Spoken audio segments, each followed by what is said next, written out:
Sir sir দেখুন হাবুল ঘুমাচ্ছে sir. এই তাই তো, এই এই এই হাবুল তুই ঘুমাচ্ছিস কেন? এই হাবুল, হাবুল আমি স্যার। হাবুল তুই ঘুমাচ্ছিস? ওঠ ওঠ।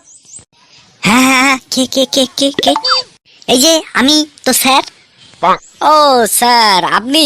ও ঠিক আছে ঠিক আছে, কি হয়েছিল স্যার, কি হয়েছিল, ব্যাপারটা কি?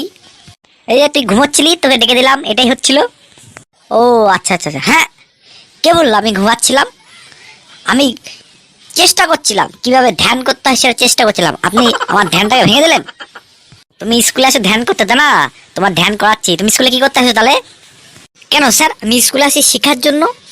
শেখার জন্য যেহেতু আসো, তাহলে এসে ঘুমাচ্ছ কেন?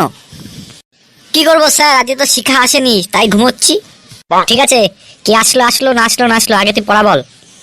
হ্যাঁ হ্যাঁ স্যার বলুন, কি পড়া বলতে হবে বলুন। তুই পড়া বল, পুরুষ কয় প্রকার ও কি কি? ও স্যার পুরুষ পুরুষ হচ্ছে 3 প্রকার, একটা উত্তম পুরুষ, একটা কাপুরুষ, আর একটা মহাপুরুষ। বাহ গুড পিগলু, এইবার তুই প্রত্যেকটা পুরুষের একটি করে উদাহরণ বল। ও স্যার উদাহরণ বলবো? ঠিক আছে, তো সহজ জিনিস শুনুন তাহলে।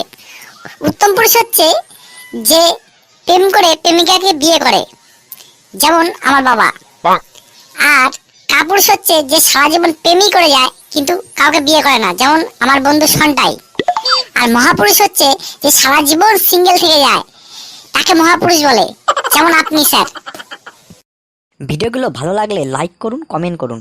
আর এই টাইপের মজার ভিডিও পেতে গেলে আমাদের চ্যানেলটিকে সাবস্ক্রাইব করুন এবং বেল আইকনটি প্রেস করে আমাদের সাথে থাকুন।